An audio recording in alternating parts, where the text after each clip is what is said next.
यहाँ पे हम बात करने वाले हैं फोटोसिंथेसिस के टॉपिक्स का रिवीजन करने वाले हैं थ्रू क्वेश्चन।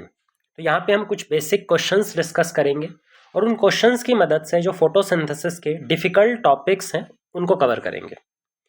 यहाँ पे जो हमारा पहला क्वेश्चन है ये हमें फोटो रेस्पिरेशन को समझने में मदद करेगा। फोटो रेस्पिरेशन को और न्यूमेरिकल के कॉन्सेप्ट को हमने यहाँ पर मिक्स कर दिया है। क्वेश्चन क्या बोल रहा है, इफ 32 ऑक्सीजन मॉलिक्यूल्स, हमारे पास में टोटल 32 ऑक्सीजन मॉलिक्यूल्स हैं और ये जो जितने भी ऑक्सीजन मॉलिक्यूल्स हैं ये बाइंड कर रहे हैं आरयूबीपी से। अब पहली लाइन पढ़ के ही आपको एक चीज़ तो क्लियर हो गई होगी कि जब भी ऑक्सीजन आरयूबीपी के साथ बाइंड करता है तो रुबिस्को एंजाइम की ऑक्सीजनेज एक्टिविटी प्रीडोमिनेंट कर रही होती है। जो हमारे पास रुबिस्को एंजाइम है वो कार्बोक्सिलेज एक्टिविटी भी शो करता है जिससे वो CO2 को फिक्स करता है और ऑक्सीजनेज एक्टिविटी भी शो करता है जिससे वो ऑक्सीजन को फिक्स करता है। यहाँ पर वो ऑक्सीजन को फिक्स कर रहा है मतलब ऑक्सीजनेज एक्टिविटी शो कर रहा है। जब भी ऑक्सीजनेज एक्टिविटी शो होगी तो हमारे पास में एक साइकिल चलती है जिसका नाम है C2 साइकिल या फिर फोटो रेस्पिरेशन। तो इस लाइन से इतनी बात तो क्लियर हो गई कि जो क्वेश्चन है वो किसके बारे में बात कर रहा है, फोटो रेस्पिरेशन। अब क्वेश्चन आगे पढ़ते हैं। Then how many serine molecules and CO2 molecules respectively produced in the mitochondria. जब C2 साइकिल चलता है, फोटो रेस्पिरेशन साइकिल चलता है, तो उसमें माइटोकॉन्ड्रिया के अंदर में सेरीन अमीनो एसिड और CO2 मॉलिक्यूल प्रोड्यूस होते हैं। ये आपने C2 साइकिल जब पढ़ा होगा तो वहाँ पर ऑब्जर्व किया होगा। एक बार हम C2 साइकिल को वापस से रिकॉल भी करेंगे डायग्राम के थ्रू।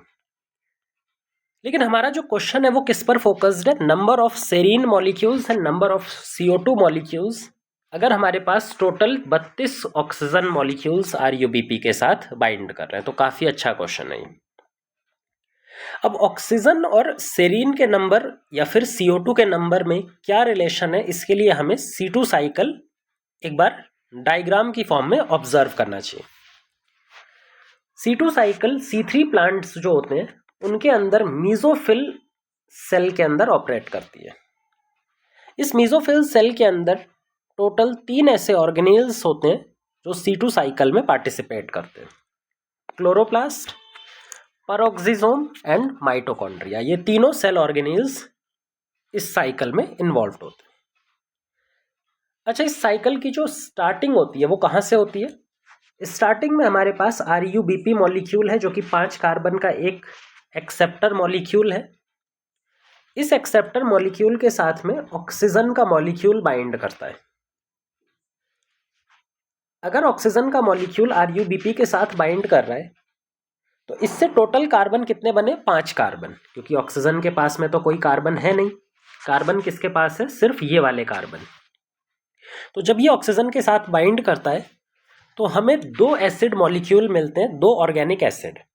एक मिलता है 3-फॉस्फोग्लिसरिक एसिड जो कि 3 कार्बन का एक एसिड है। साथ में एक और ऑर्गेनिक एसिड मिलता है 2 कार्बन का ऑर्गेनिक एसिड, 2-फॉस्फोग्लाइकोलिक एसिड। ये कौन सा एसिड है? 2-फॉस्फोग्लाइकोलिक एसिड या फिर 2PGA। तो एक ऑक्सीजन मॉलिक्यूल एक आरयूबीपी के साथ बाइंड करके एक मॉलिक्यूल ऑफ 2PGA एंड एक मॉलिक्यूल ऑफ 3PGA बनाता है। लेकिन C2 साइकिल कंप्लीट करने के लिए हमें 2 मॉलिक्यूल्स ऑफ PGA की ज़रूरत होती है। तो हर चीज़ हम यहाँ पे डबल कर देते हैं, मतलब 2 molecules of oxygen 2 molecules of RuBP के साथ बाइंड करते हैं। तो जब ये दोनों 2 मॉलिक्यूल्स हैं तो जो हमारा प्रोडक्ट बनेंगे ये भी 2 molecules of 2PGA and 2 molecules of 3PGA बनेगा। इतना समझ में आ गया? बिल्कुल क्लियर हो गया होगा। ये जो 3-फॉस्फोग्लिसरिक एसिड है, आपको मालूम होगा 3-फॉस्फोग्लिसरिक एसिड डायरेक्टली C3 साइकिल में एंटर कर सकता है। तो ये 3-फॉस्फोग्लिसरिक एसिड C3 साइकिल के अंदर एंटर करता है और एंटर करके कार्बन को फिक्स करके फूड का सिंथेसिस करेगा। लेकिन ये जो 2 मॉलिक्यूल्स ऑफ 2PGA बच गए हैं, इनका क्या होता है? ये एक दूसरी साइकिल में एंटर करते हैं, एक बड़ी साइकिल में, ये वाली साइकिल जिसको बोलते हैं C2 साइकिल। तो ये जो पूरी साइकिल चल रही है इस पूरी साइकिल को अपने बोलेंगे C2 साइकिल। C2 साइकिल इसलिए क्योंकि पहला स्टेबल प्रोडक्ट इस साइकिल का 2 कार्बन का ऑर्गेनिक एसिड है।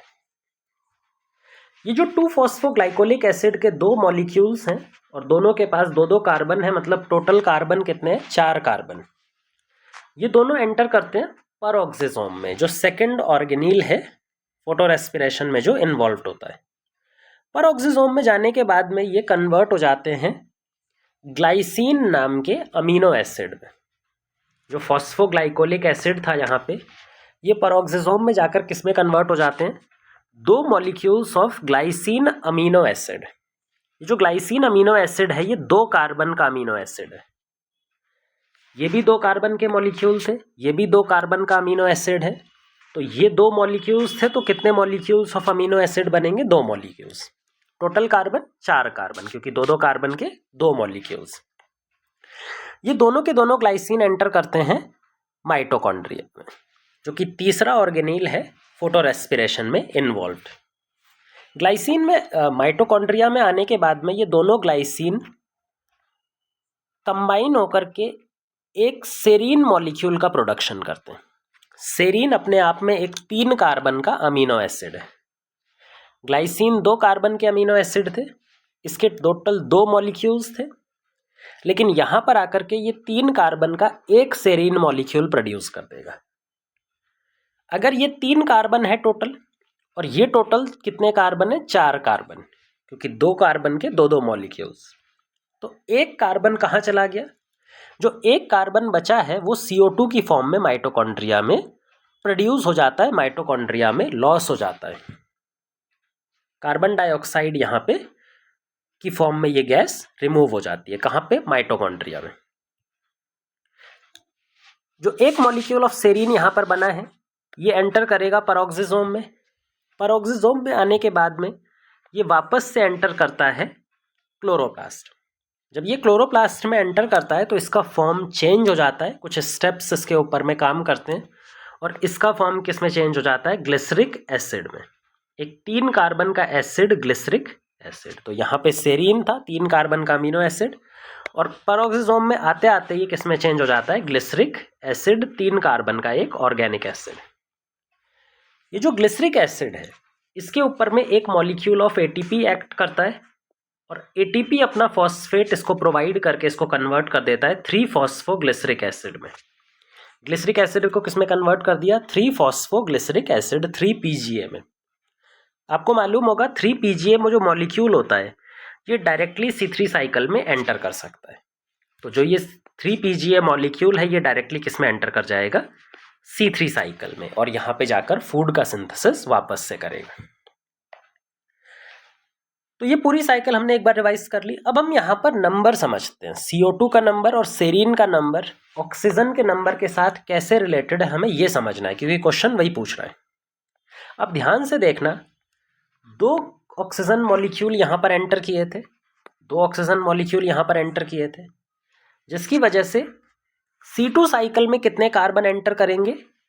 4 कार्बन। भाई 2 ऑक्सीजन जब यहाँ से जुड़ता है तो 2 मॉलिक्यूल्स ऑफ 2PGA बनता है, मतलब टोटल कार्बन कितना? 4 कार्बन। और 4 कार्बन कहाँ एंटर करता है? C2 साइकिल में।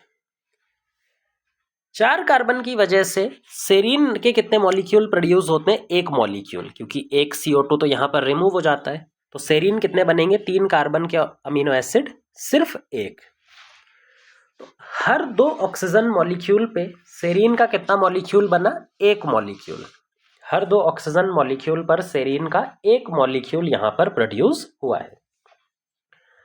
मतलब सेरीन के कितने मॉलिक्यूल प्रोड्यूस हो रहे हैं? हाफ नंबर में। जितना भी ऑक्सीजन का मॉलिक्यूल है अगर हम उसको हाफ कर दें तो हमें सेरीन का नंबर मिल जाएगा। जैसे दिए हुए क्वेश्चन में 32 मॉलिक्यूल्स ऑफ ऑक्सीजन दिए हुए थे, तो इससे अगर हमें सेरीन का नंबर काउंट करना है कि सेरीन कितने बनेंगे C2 साइकिल के दौरान, तो 32 divided by 2 is equal to 16। तो total 16 number of serine mitochondria में यहाँ पर टोटल बनने वाले। ये तो बात हो गई सेरीन की। अब हम बात करते हैं CO2 की। अब ध्यान से देखना, जितने सेरीन प्रोड्यूस हो रहे हैं, क्या हर सेरीन को बनाने के लिए एक CO2 बाहर निकल रहा है? क्योंकि यहाँ पर तो टोटल 4 कार्बन थे, चारों कार्बन मिल करके एक सेरीन बनाते हैं, 3 कार्बन का एसिड, और एक CO2 बाहर निकल जाता है। इसका मतलब ऑक्सीजन और सेरीन के बीच में जो रिलेशन था, सेम रिलेशन ऑक्सीजन और CO2 के बीच में भी है। 2 molecules of oxygen 2 molecules of 2 PGA बनाते हैं और 2 मॉलिक्यूल्स ऑफ 2 PGA माइटोकॉन्ड्रिया में जाकर के 1 मॉलिक्यूल ऑफ CO2 और 1 मॉलिक्यूल ऑफ सेरीन बनाते हैं। अब ये जो CO2 मॉलिक्यूल है ये वेस्ट हो चुका है। फोटोसिंथेसिस का काम क्या था? CO2 को फिक्स करके ऑर्गेनिक कंपाउंड बनाना। भाई फोटोसिंथेसिस का मेन काम तो फूड सिंथेसिस करना या फिर ऑर्गेनिक मॉलिक्यूल को सिंथेसाइज करना है। लेकिन अगर आप C2 साइकिल को ध्यान से देखो तो जो पहले से कार्बन फिक्स है वो उसको ऑक्सीडाइज करके CO2 की फॉर्म में लॉस करवा रहा है। हर साइकिल के साथ में देखो वो कुछ CO2 को लॉस करवा रहा है, कुछ फिक्स्ड कार्बन का लॉस करवा रहा है। अब कितना परसेंटेज लॉस होता है अगर हम C2 साइकिल की बात करें तो जो 4 कार्बन मॉलिक्यूल यहाँ पर 2 PGA की फॉर्म में एंटर कर रहे हैं उसमें से 3 तो वापस आ जाते हैं लेकिन एक इसमें से लॉस हो जाता है। तो हर 4 मॉलिक्यूल में से एक का लॉस होता है। तो लॉस कितना होगा? 1/4 और 1/4 को अगर परसेंटेज में निकालें तो 24। इसीलिए हम बोलते हैं कि फोटो रेस्पिरेशन या C2 साइकिल के दौरान जो टोटल कार्बन का लॉस होता है, जो टोटल फिक्स्ड कार्बन का फूड का लॉस होता है, दैट इज 25%। अब नंबर तो हमें पता ही चल गया। हर 2 ऑक्सीजन मॉलिक्यूल पे 1 CO2 बनता है तो 32 ऑक्सीजन मॉलिक्यूल पर टोटल 16 CO2 मॉलिक्यूल यहाँ पर प्रोड्यूस होने वाले। तो ये हमारा फोटो रेस्पिरेशन को समझने का काफ़ी अच्छा कंसेप्ट था। अगर इस क्वेश्चन को आपने समझ लिया है तो फोटो रेस्पिरेशन के बाकी क्वेश्चन भी आपसे बहुत ईजिली बन जाएंगे। सेकंड क्वेश्चन भी हमारा फोटो रेस्पिरेशन से ही रिलेटेड है तो इसको आप थोड़ा सा फास्ट करेंगे। पहला क्वेश्चन हमने समझ ही लिया था तो इसको थोड़ा सा जल्दी हम कवर कप कर सकते हैं। क्वेश्चन बोल रहा है if 30 CO2 molecules and 20 oxygen molecule binds to RuBP। यहाँ पर दोनों को मिक्स कर रहे हैं हम। 30 molecule of carbon dioxide RuBP के साथ बाइंड कर रहा है और 20 मॉलिक्यूल ऑफ ऑक्सीजन RuBP के साथ बाइंड कर रहा है इन अ C3 प्लांट। ऑब्वियस सी बात है, फोटो रेस्पिरेशन चल रहा है मतलब ये C3 प्लांट की ही बात कर रहा है। Then the total number of net carbon atom that are fixed. इस प्लांट के अंदर में नेट कार्बन कितना फिक्स हुआ, इस पूरे स्टेप के बाद, इस पूरे प्रोसेस के बाद में इन दोनों को मिला करके नेट कितना कार्बन डाइऑक्साइड ऑर्गेनिक मॉलिक्यूल की फॉर्म में फिक्स हुआ है, यही हमें यहाँ पर बताना है। अब इसके लिए हमें ये जो C3 साइकिल चल रही है इसको अलग सॉल्व करेंगे और C2 साइकिल में जो कार्बन का लॉस हो रहा है उसको अलग कवर करेंगे। फिर उसके बाद में जो कार्बन फिक्स हुआ है C3 साइकिल के थ्रू और जो लॉस हुआ है C2 साइकिल के थ्रू, उन दोनों को माइनस करके हमारे पास टोटल नंबर ऑफ कार्बन निकल आएगा। जब 30 CO2 मॉलिक्यूल C3 साइकिल में एंटर करता है तो ये 30 का 30 ऑर्गेनिक मॉलिक्यूल या फिर कार्बन का रिड्यूस्ड फॉर्म में कन्वर्ट हो जाएंगे। तो ये सारे के सारे किस में कन्वर्ट हो जाएंगे? ऑर्गेनिक कार्बन के ऑर्गेनिक कंपाउंड्स की फॉर्म में, जैसे ग्लूकोज की फॉर्म हो गई जिसको हम फूड बोलते हैं। तो 30 CO2 की वजह से कितना कार्बन फिक्स हुआ, कितने कार्बन के एटम फिक्स हुए? 30 कार्बन के एटम फिक्स हुए। लेकिन साथ में यहाँ पर फोटो रेस्पिरेशन भी चल रहा है। अब फोटो रेस्पिरेशन या C2 साइकिल में टोटल 20 ऑक्सीजन मॉलिक्यूल बाइंड कर रहे हैं। 20 ऑक्सीजन मॉलिक्यूल यहाँ पर बाइंड कर रहे हैं। अच्छा, 20 ऑक्सीजन मॉलिक्यूल की वजह से जो फॉस्फोग्लाइकोलिक एसिड बनने वाला है, 2 फॉस्फोग्लाइकोलिक एसिड के कितने मॉलिक्यूल बनेंगे? 2 फॉस्फोग्लाइकोलिक एसिड के 20 मॉलिक्यूल बनेंगे। जैसे अगर हम यहाँ पर देखें C2 साइकिल में तो हर एक ऑक्सीजन मॉलिक्यूल बाइंड करने पर एक मॉलिक्यूल ऑफ 2 PGA बनता है। तो दो बाइंड करने पे 2 बनते हैं। तो जितने ऑक्सीजन मॉलिक्यूल बाइंड करते हैं उतने ही 2 PGA बनते हैं। अच्छा, ये 2 PGA एंटर करने वाले हैं C2 साइकिल में। आपको भी पता है ये 2 PGA C2 साइकिल में एंटर करते हैं। और C2 साइकिल में जब ये एंटर करता है तो उस टाइम पर 25% कार्बन CO2 की फॉर्म में लॉस हो जाता है। यहाँ पे हमने चेक किया ही था, 4 कार्बन यहाँ पर टोटल एंटर करते हैं और 4 में से एक लॉस हो जाता है। मतलब हर 4 में से एक का लॉस 1/4 इज इक्वल टू 25%। तो 25% या फिर 1/4 कार्बन जो इसके पास में प्रेजेंट है वो लॉस हो जाएगा। टोटल यहाँ पर कितना कार्बन है, 2 कार्बन का मॉलिक्यूल है और कितने मॉलिक्यूल्स हैं, 20, मतलब टोटल कार्बन 40। 40 में से 25% लॉस करना है। तो लॉस पर कितने कार्बन एटम्स का हुआ, लॉस कितने कार्बन एटम्स का हुआ, 1/4 मल्टीप्लाइड बाय 40। इसको माइनस का डिवाइड करेंगे तो 10, तो लॉस जो हुआ है वो 10 कार्बन एटम्स का। और फिक्स जो हुआ था वो 30 कार्बन एटम्स। तो फाइनली जो नेट फिक्सेशन हुआ कार्बन एटम का, जो नेट फिक्सेशन माना जाएगा वो 30 कार्बन फिक्स हुआ है माइनस 10 कार्बन लॉस हुआ है, तो 20 कार्बन यहाँ पर नेट फॉर्म में माना जाएगा। ये है सेकंड क्वेश्चन। नेक्स्ट क्वेश्चन देखते हैं। If A is a C3 plant, हमें 2 प्लांट्स दिए गए हैं A और B, जिसमें से A क्या गिवन है, C3 प्लांट, B जो है that is a C4 plant. तो A is C3 plant, B is C4 plant.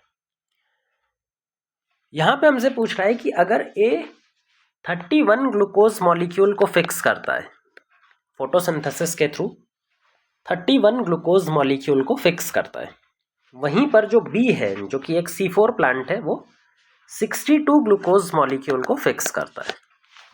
तो इस टाइम पर इनके अंदर में ATP का यूटिलाइजेशन होगा। भाई जब भी डार्क रिएक्शन चलता है, फोटोसिंथेसिस चलता है, कार्बन फिक्सेशन होता है तो ATP यूज होता है। और C3 साइकिल और C3 प्लांट और C4 प्लांट के अंदर में जो ATP का यूटिलाइजेशन होता है कार्बन को फिक्स करने के लिए, वो अलग अलग होता है। तो यहाँ पर यही न्यूमेरिकल की फॉर्म में पूछा गया है, the ratio of total number of ATP used by plant A is to plant B, कि ये पूरा करने के लिए इसने कितने ATP यूज किए हैं, इज टू B ने कितने ATP यूज किए हैं, इनके नंबर का हमें रेशियो यहाँ पर बताना है।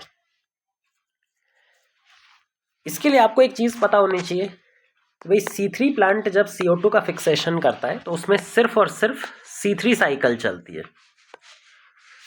एक CO2 को फिक्स करने के लिए, यानी कि एक कार्बन को ऑर्गेनिक मॉलिक्यूल की फॉर्म में फिक्स करने के लिए C3 साइकिल के अंदर 3 ATP की जरूरत होती है और 2 NADPH2 की जरूरत होती है। अब NADPH2 इस क्वेश्चन में हमें चाहिए नहीं तो इसको छोड़ दो, हमारे काम का क्या है, सिर्फ 3 ATP। C4 प्लांट के अंदर अगर हम बात करें तो C4 प्लांट के अंदर CO2 का फिक्सेशन 2 साइकिल के थ्रू होता है। C4 साइकिल भी यहाँ ऑपरेट कर रही होती है और C3 साइकिल भी चल रही होती है। अगर हमें एक कार्बन को फिक्स करने के लिए C4 साइकिल चलानी पड़ती है तो यहाँ पर 2 ATP लगते हैं और C3 प्लांट में टोटल 3 ATP, C3 साइकिल में टोटल 3 ATP लगते हैं। कुल मिलाकर के कितने ATP हो गए, 5 ATP। NADPH2 भी लगता है लेकिन वो हमारे काम का नहीं है, तो हमें अभी यहाँ पे नहीं याद करना उसको। तो एक कार्बन को फिक्स करने के लिए पहले C4 साइकिल फिर C3 साइकिल चलेगी, जिससे टोटल 5 ATP लगने वाले। ये तो हमें समझ में आ गया कि भाई ये 3 के मल्टीपल्स में आएगा और ये 5 के मल्टीपल्स में आएगा। अब हमें ये निकालना है कि A को टोटल नंबर ऑफ कितने कार्बन फिक्स करने हैं और उसी को हम 3 से मल्टीप्लाई कर देंगे। फिर B को कितने कार्बन मॉलिक्यूल एटम्स फिक्स करने हैं उसको हम 5 से मल्टीप्लाई कर देंगे। तो A को टोटल नंबर ऑफ कितने कार्बन फिक्स करने हैं, 31 ग्लूकोज, 31 ग्लूकोज। और आपको मालूम है ग्लूकोज 6 कार्बन का मॉलिक्यूल है, मतलब टोटल कार्बन अगर हम देखें, टोटल कार्बन TC, तो ये हमारे पास में हो जाएगा 31 इंटू 6, 6 इंटू 80, मतलब 186। हर कार्बन को फिक्स करने के लिए 3 ATP लगता है। तो टोटल नंबर ऑफ ATP की अगर हम बात करें, टोटल ATP की अगर हम बात करते हैं तो वो 18, 24, 1, 25, 3 और 1, 5, मतलब 558 ATP यहाँ पर यूज होने वाले। अब बात करते हैं B प्लांट के केस की। B प्लांट जो है उसको कितने कार्बन फिक्स करने, टोटल 62 ग्लूकोज मॉलिक्यूल, यानी कि टोटल कार्बन कितने हो जाएंगे, 62 इंटू 6, 62 इंटू 6 को करेंगे तो वो हो जाएगा 12, 36 और 37, 372 कार्बन। हर कार्बन को फिक्स करने के लिए जो C4 प्लांट है उसको 5 ATP लगते हैं, तो टोटल ATP 5 से मल्टीप्लाई कर दीजिए, 15 18 1860 ATP। ठीक है, अब इसका रेशियो हमें निकालना है A/B, कितने ATP इन दोनों को लगने वाले हैं, 60। तो यही हमारे पास में, इसको सिंप्लीफाई भी कर सकते हैं या डायरेक्ट इस फॉर्म में भी दे सकते हैं। तो इस तरह से हमने रेशियो निकाल दिया, जो नंबर ऑफ ATP कितने लगने वाले हैं एक फिक्स्ड अमाउंट ऑफ कार्बन को फिक्स करने के लिए। नेक्स्ट क्वेश्चन पर चलते हैं। Oxygen molecule produced in the C4 plant, photosynthesis होता है, उसका लाइट रिएक्शन होता है, लाइट रिएक्शन के दौरान जो फोटोलिसिस होता है वाटर का, उसकी वजह से ऑक्सीजन मॉलिक्यूल प्रोड्यूस होता है as a by product. C4 plant में ऑक्सीजन मॉलिक्यूल फोटोसिंथेसिस के दौरान प्रोड्यूस हुई है। जो ऑक्सीजन प्रोड्यूस होती है वो प्लांट में यूज नहीं होती है, वो प्लांट का बाय प्रोडक्ट होती है, मतलब वो प्लांट के सेल से बाहर निकल करके उसकी बॉडी से बाहर जाना है उसको। तो हमसे ये पूछा गया है कि जिस सेल के अंदर वो ऑक्सीजन बनी थी, जब वो उस सेल के बाहर आती है, when it comes out of that cell, how many lipid monolayer, ये थोड़ा सा इंपॉर्टेंट टर्म है, इसको हम स्टार कर देते हैं, लिपिड की कितनी मोनोलेयर्स इट नीड टू क्रॉस। जब वो सेल से बाहर आती है तो मिनिमम नंबर, यहाँ पे हम मिनिमम लगा देते हैं कि मिनिमम कितने लिपिड मोनोलेयर उसको क्रॉस करने पड़ेंगे, ये चीज हमें यहाँ पे बतानी है। अब पहले तो लिपिड मोनोलेयर होती क्या है भाई, कोई भी सेल के अंदर में कोई भी अगर लेयर होती है, कोई भी मेम्ब्रेन होती है, चाहे वो प्लाज्मा मेम्ब्रेन हो या फिर थैलेकॉइड की मेम्ब्रेन हो, क्लोरोप्लास्ट की मेम्ब्रेन हो, हर एक मेम्ब्रेन लिपिड की बायलेयर से बनी होती है। कोई सी भी एक सिंगल मेम्ब्रेन लिपिड की एक बायलेयर होती है, मतलब लिपिड इस तरह से 2 मोनोलेयर्स की फॉर्म में अरेंज्ड हो जाता है, और इन दोनों के अरेंजमेंट की वजह से एक सिंगल मोनोलेयर बायलेयर बनती है, और यही बायलेयर एक सिंगल मेम्ब्रेन को रिप्रेजेंट करती है। ठीक है, लेकिन ये सिंगल मेम्ब्रेन में अगर मोनोलेयर देखी जाए तो कितनी मोनोलेयर है, 2 मोनोलेयर, मोनोलेयर 1 और मोनोलेयर 2। इसका मतलब हमें ये पता करना है कि भाई पहले कितनी मेम्ब्रेन को क्रॉस करना है, और मेम्ब्रेन जब निकल जाएगी तो उसको हम मल्टीप्लाई कर देंगे 2 से, क्योंकि हर एक मेम्ब्रेन में 2 लिपिड की मोनोलेयर होती है, तो उससे हमें ये पता लग जाएगा कि कितनी लिपिड की मोनोलेयर वो क्रॉस करके निकलने वाली। वो भी हमें C4 प्लांट के रिस्पेक्ट में बताना है, क्योंकि C4 प्लांट्स में 2 जगहों पर क्लोरोप्लास्ट मिलता है, बंडल शीथ सेल और मीजोफिल सेल। तो पहले तो हम ये देखते हैं कि C4 प्लांट के अंदर फोटोसिंथेसिस की लाइट रिएक्शन के दौरान किस सेल में ऑक्सीजन इवोल्व होती है, कहाँ पर इवोल्व होती है, और उसके बाद में हम आगे चीज़ें कवर कर सकते हैं। जो C4 प्लांट होते हैं वहाँ 2 तरह के क्लोरोप्लास्ट अलग अलग सेल में मिलते हैं। एक मीजोफिल सेल में भी क्लोरोप्लास्ट मिलता है, और एक बंडल शीथ सेल में भी अपना खुद का क्लोरोप्लास्ट मिलता है। पर प्रॉब्लम ये है कि बंडल शीथ सेल के क्लोरोप्लास्ट में ग्रेना नहीं पाए जाते। जो बंडल शीथ सेल के क्लोरोप्लास्ट होते हैं वहाँ पर ग्रेना नहीं होते, वहाँ पर थैलेकॉइड्स सिंगुलरली प्रेजेंट होते हैं, जबकि मीजोफिल सेल में थैलेकॉइड्स एक दूसरे के ऊपर में इस तरह अरेंज होकर के एक ग्रेना का फॉर्मेशन भी कर देते हैं। और ग्रेना का रिक्वायरमेंट कहाँ पर आता है, ग्रेना की ज़रूरत कहाँ पे पड़ती है, ये बात आपको मालूम ही होगी कि जो हमारे ग्रेना होते हैं उसके ऊपर में फोटोसिस्टम 2 पाया जाता है। यहाँ पर तो ग्रेना है नहीं, मतलब यहाँ पर फोटोसिस्टम 1 है, फोटोसिस्टम 2 यहाँ पर नहीं है, जबकि यहाँ पर फोटोसिस्टम 2 भी पाया जाएगा और फोटोसिस्टम 1 भी पाया जाएगा। क्योंकि यहाँ फोटोसिस्टम 1 भी है और 2 भी है, तो यहाँ पे नॉन साइक्लिक फोटोफॉस्फोराइलेशन, जिसको हम Z स्कीम बोलते हैं, वो ऑपरेट करेगी। जब Z स्कीम ऑपरेट करती है लाइट रिएक्शन के दौरान तो ऑक्सीजन का प्रोडक्शन होता है।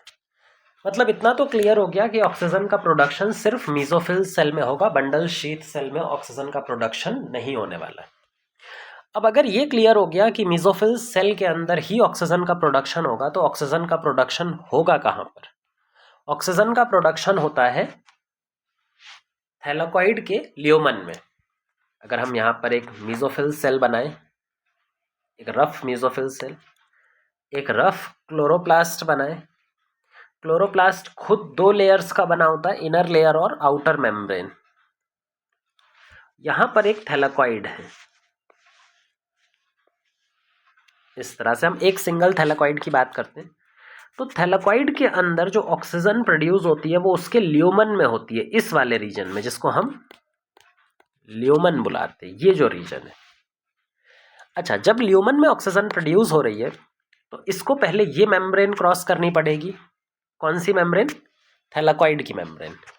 फिर उसके बाद क्लोरोप्लास्ट की इनर मेम्ब्रेन मतलब दूसरी मेम्ब्रेन क्रॉस करनी पड़ेगी। फिर उसके बाद क्लोरोप्लास्ट की आउटर मेम्ब्रेन मतलब तीसरी मेम्ब्रेन क्रॉस करनी पड़ेगी। और लास्ट में सेल की जो मीजोफिल सेल है उसकी मेम्ब्रेन भी तो क्रॉस करनी है, तो चौथी मेम्ब्रेन क्रॉस करनी पड़ेगी। तो अगर मीजोफिल सेल या फिर जहां पे ये ऑक्सीजन प्रोड्यूस हो रही है उससे इसको अपने सेल से बाहर निकलना है तो टोटल कितने मेम्ब्रेन को क्रॉस करना है? लिपिड की मेम्ब्रेन को, 4 मेम्ब्रेन को। अच्छा, 4 मेम्ब्रेन को जिसको क्रॉस करना है, और हर एक जो मेम्ब्रेन होती है वो 2 लिपिड मोनोलेयर की बनी होती है। ये भी आपको याद रखना है कि जो हर एक मेम्ब्रेन है वो कितनी लिपिड मोनोलेयर की बनी हुई है? 2 लिपिड मोनोलेयर। मतलब टोटल लिपिड मोनोलेयर जो इसको क्रॉस करनी है दैट इज 8 लिपिड की मोनोलेयर। 8 लिपिड की मोनोलेयर, ये मिनिमम नंबर है। अगर ये किसी दूसरे ऑर्गेनेल के थ्रू होकर जाएगी तो मेम्ब्रेन का नंबर बढ़ सकता है, लेकिन कम से कम ये 8 लिपिड मोनोलेयर इसको क्रॉस करनी ही पड़ेंगे। नेक्स्ट क्वेश्चन पर चलते हैं। यहाँ पे बोला जा रहा है एक मोनोक्रोमैटिक लाइट है। मोनोक्रोमैटिक लाइट का मतलब होता है सिंगल कलर की लाइट या फिर सिंगल वेवलेंथ की लाइट। किसी एक सिंगल वेवलेंथ की लाइट, जो कि कितनी वेवलेंथ दी हुई है? 692 नैनोमीटर। ये सिंगल वेवलेंथ की मोनोक्रोमैटिक लाइट जब एक प्लांट पर पड़ती है, जो कि कैसा प्लांट है? C4 plant. तो उस टाइम पर इस C4 प्लांट्स में जो दिए गए प्रोसेस हैं उनमें से कौन सा प्रोसेस नहीं होगा? तो एक सिंगल वेवलेंथ की लाइट है 692 नैनोमीटर की, हम वो इसको C4 प्लांट पर फॉल करा रहे हैं। तो उस टाइम पर ये जो दिए गए प्रोसेस हैं, ये जो कुछ 4 दिए गए प्रोसेस हैं, इनमें से कौन सा इस C4 प्लांट में दिखाई नहीं देगा? एक एक करके समझते हैं। पहला है chemiosmosis in bundle sheath cell.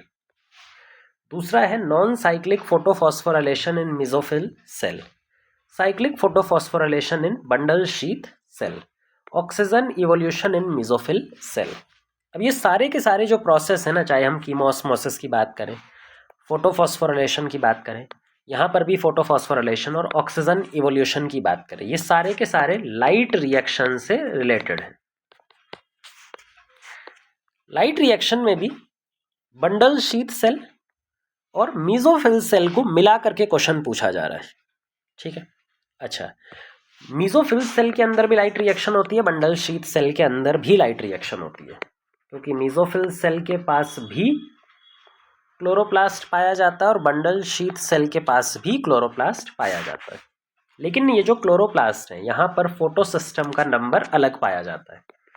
Mesophyll cell में फोटोसिस्टम 1 और फोटोसिस्टम 2 दोनों यूज होते हैं, यहाँ पर सिर्फ और सिर्फ फोटोसिस्टम 1 पाया जाता है। अच्छा, आपको ये मालूम होगा कि फोटोसिस्टम 1 और 2 जब दोनों काम करते हैं तो नॉन साइक्लिक फोटोफॉस्फोराइलेशन चलता है, और जब सिर्फ फोटोसिस्टम 1 काम करता है तो साइक्लिक फोटोफॉस्फोराइलेशन काम करता है। चाहे नॉन साइक्लिक फोटोफॉस्फोराइलेशन हो या साइक्लिक फोटोफॉस्फोराइलेशन हो, दोनों में एटीपी बनता है। इसमें भी एटीपी बनता है, इसमें भी एटीपी बनता है। नॉन साइक्लिक वाले में एटीपी के साथ में NADPH2 भी बनता है और बाय प्रोडक्ट की फॉर्म में ऑक्सीजन रिलीज होता है, इवोल्व होता है। लेकिन बंडल शीथ सेल के पास केवल और केवल फोटोसिस्टम 1 है, मतलब यहाँ पर सिर्फ और सिर्फ साइक्लिक फोटोफॉस्फोराइलेशन और एटीपी का सिंथेसिस हो सकता है। ये जो एटीपी का सिंथेसिस होता है, चाहे हम यहाँ पे बात करें, यहाँ पर बात करें या यहाँ पे बात करें, वो हमेशा किसके मदद से होता है? केमिओस्मोसिस की मदद से। इसका मतलब चाहे तो फोटोसिस्टम 1 अकेला एक्टिवेट हो, या फिर 1 और 2 दोनों एक्टिवेट हों, केमियोस्मोसिस तो चलता ही है। ठीक है, अब एक और कॉन्सेप्ट याद रख लेते हैं, फोटो सिस्टम 1 और फोटो सिस्टम 2 को ऑपरेट करने के लिए कौन सी वेवलेंथ लगती है। जो फोटो सिस्टम 1 है उसका रिएक्शन सेंटर P700 होता है और फोटो सिस्टम 1 का रिएक्शन सेंटर P80। इसका मतलब जो फोटो सिस्टम 2 है वो 400 नैनोमीटर से लेकर के 680 नैनोमीटर तक एक्टिवेट हो सकता है। अगर एनर्जी 400 से यहाँ तक आएगी तो एसेसरी पिगमेंट एब्जॉर्ब करेंगे, लाइट हार्वेस्टिंग पिगमेंट एब्जॉर्ब करेंगे, और लाइट हार्वेस्टिंग पिगमेंट एब्जॉर्ब करने के बाद जो एनर्जी है वो किसको ट्रांसफ़र कर देंगे, रिएक्शन सेंटर P680 को। मतलब टोटल 400 से 680 नैनोमीटर तक ही एक्टिवेट होगा। वहीं पे अगर हम P7 फोटो सिस्टम 1 की बात करें तो 400 से लेकर के 700 नैनोमीटर के बीच ये एक्टिवेट रहेगा। यहाँ पर एसेसरी पिगमेंट एब्जॉर्ब करते हैं और एब्जॉर्ब करके किसको एनर्जी दे देते हैं, रिएक्शन सेंटर P700 को। तो अगर हमारे पास में, यहाँ पे हम एक पेज ऐड कर लेते हैं,